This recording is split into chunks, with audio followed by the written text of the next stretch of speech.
Because I will problem ni hamufu. Problem I will ni hamufu bondi Fulani. Kambe aro anokita kandi Fulani bidori make banyono. Ayi bundi hamufu. Nde jiri we maro. Jiri me mari hamufu. Onye buna na abia na ala Igbo ga-ama ihe banyere ala Igbo bụ ihe hamufu.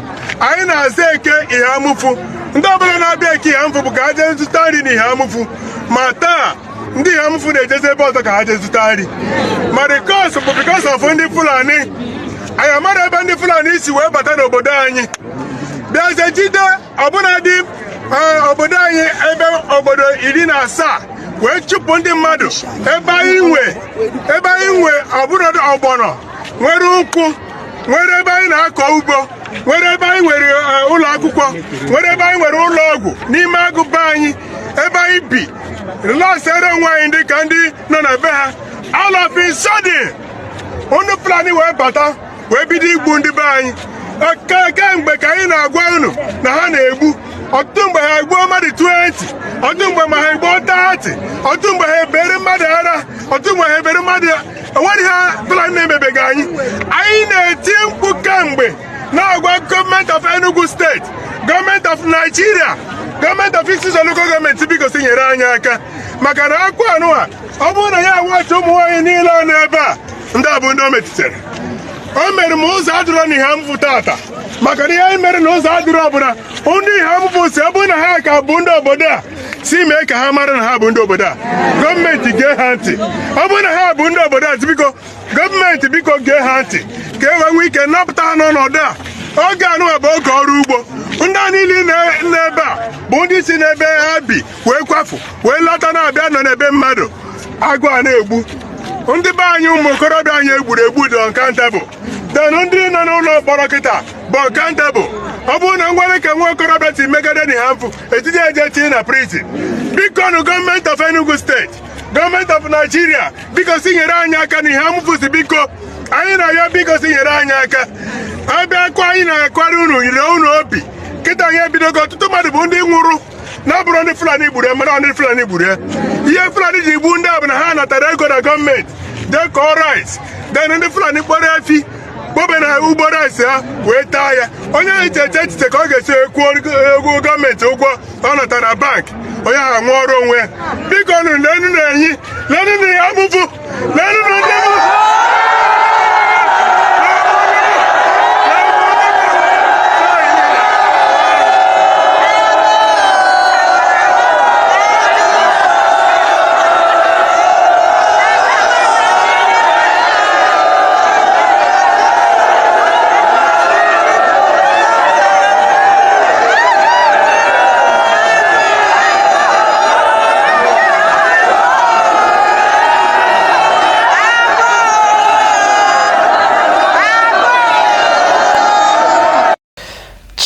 My people, this is terrible. Honestly, someone said that God blessed Igbos like very, very well, but when it comes to leadership, like we are zero. We don't have leaders. Like our leaders can sell in the Igbo just for their own selfish reasons, and this is exactly what is happening in our Igbo. We don't have leaders. We don't have anyone to represent us. The only person we have is Mazi Nnamdi Kanu. This is the reason why they are still holding him in DSS custody. My people, I hope you guys heard everything this man said here. Look at what Igbos are facing in their own land because of Fulani herdsmen. Even when the youth come out to challenge them, you will see that it is our own leaders who now arrest our youth because they raised alarm or because they challenge the Fulani herdsmen.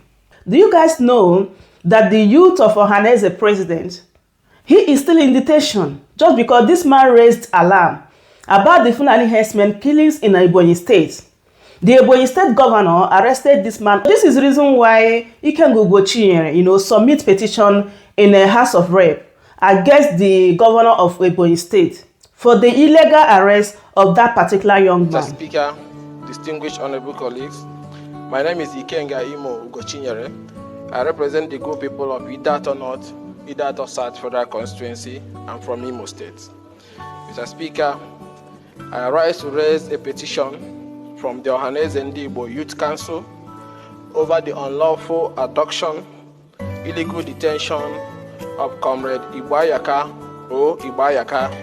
the national president of Ohaneze Ndi Igbo Youth Council from Owerri, on the alleged instigation of the governor of Ebonyi State, Nwifuru, and the Nigerian police force, and a call for the intervention of the House. With your kind permission, Mr. Speaker, I'll proceed to lay the petition. Please go ahead. Any more petitions? No. All petitions are referred to the Committee on Public Petition for further legislative action.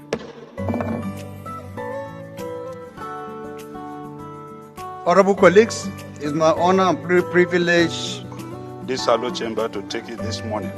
The matter is on the need for us to investigate the utilization of takeoff grants, bailout funds, and interventions allocated to ministries, departments, and agencies of government. I seek here imprimatur to lay this. This is so disheartening, honestly. Because even the eyewitnesses, even the people from this particular village in Ebonyi State, confirmed it that these people are Fulani herdsmen. So why is Ebonyi State governor so angry about what the youth of Ohaneze president said? Look at what is happening in our Igbo. We don't even have youth anymore. They are running away. So this is the reason why Nonsonkwa bring this video, which I'm going to show you guys. How they came and took these young men, saying that they are IPOP member. Up to now, their family do not even know where they are, whether they are alive or dead.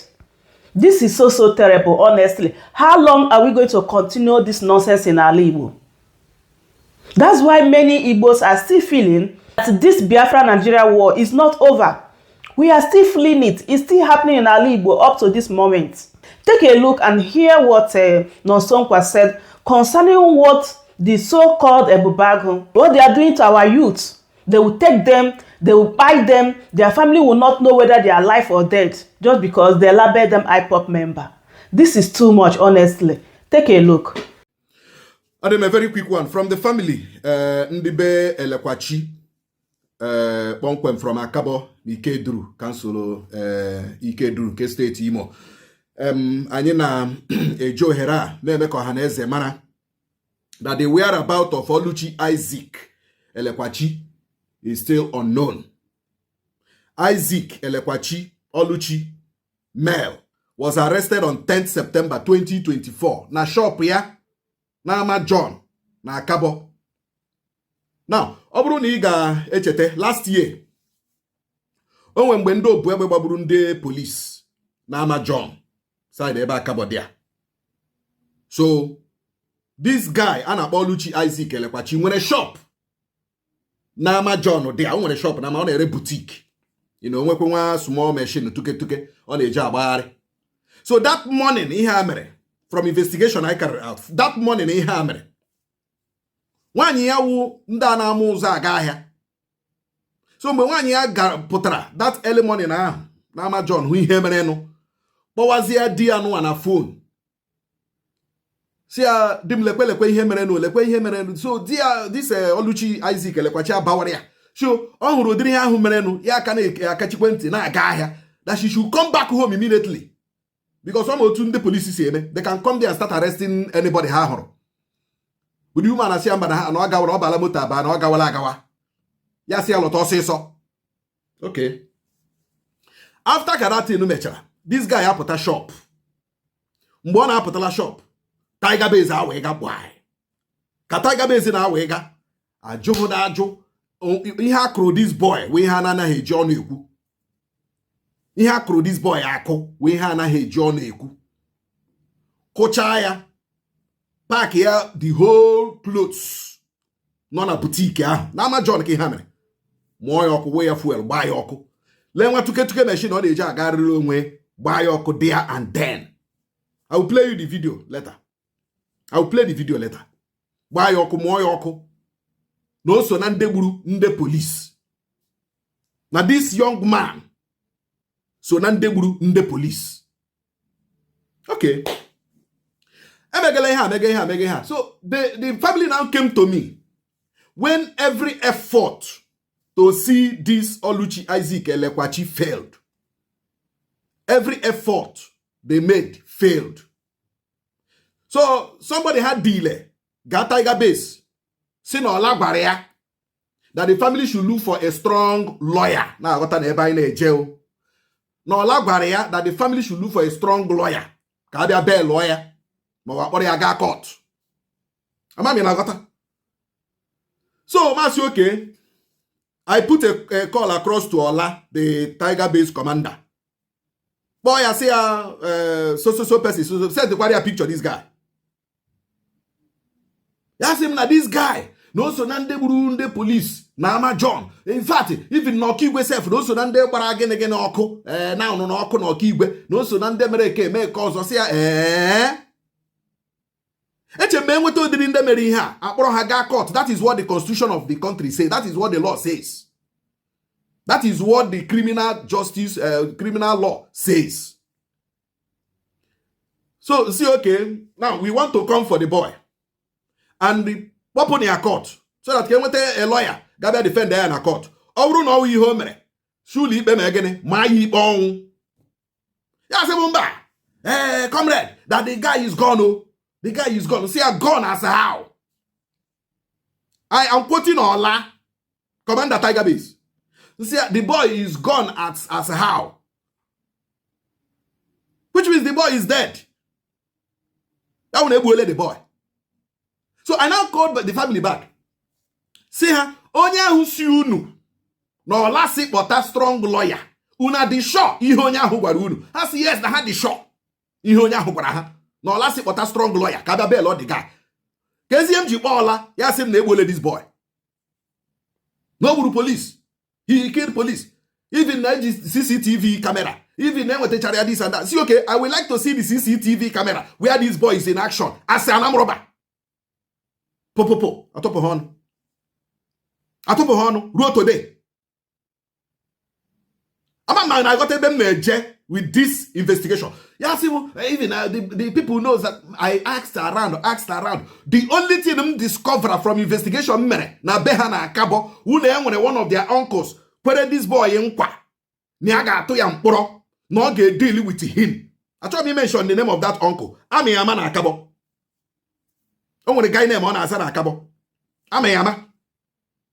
Now this boy no ekwere this boy in kwa because of ala home. One name by this boy. Discover na problem how we gonna family might have linked this man to go and call Tiger Base. See her now this boy so now they would do the police. Are you getting where I'm flowing to? So, but that is not the issue. The issue is that this guy is missing and we need Tiger Base.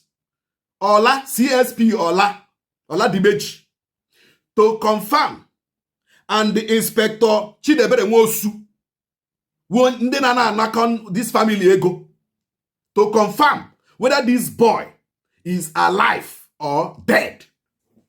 That is just the reason for this video, for this broadcast. Because I have waited. This family have waited. Kaima might get a positive reaction. No positive reaction coming. So this video is for Commander Tiger Base Ola Chidebere Nwosu Imo State Police Command to confirm whether this guy here is alive or dead. Put on the express statement. No, that you people arbitrarily killed him. What put this guy caught? That is the reason and the purpose of this video. We are waiting for their reaction. I chair her 14 days. We will take necessary legal actions against the Nigerian Police Imo State Command. Onye nke akwa na eba Kevin Chinedu Ahioko onye ji alataraoji mana owo onye lilu ni ihe ala local government Anambra State but ha bu ni ihe oma olu LGA nke Imo State. Now on a Sunday, and that should be on the 27th August 2023, according to the family, lekwende Ebubeagu nde Ebubeagu ha wega n'ụlọ ha ebe ha bi.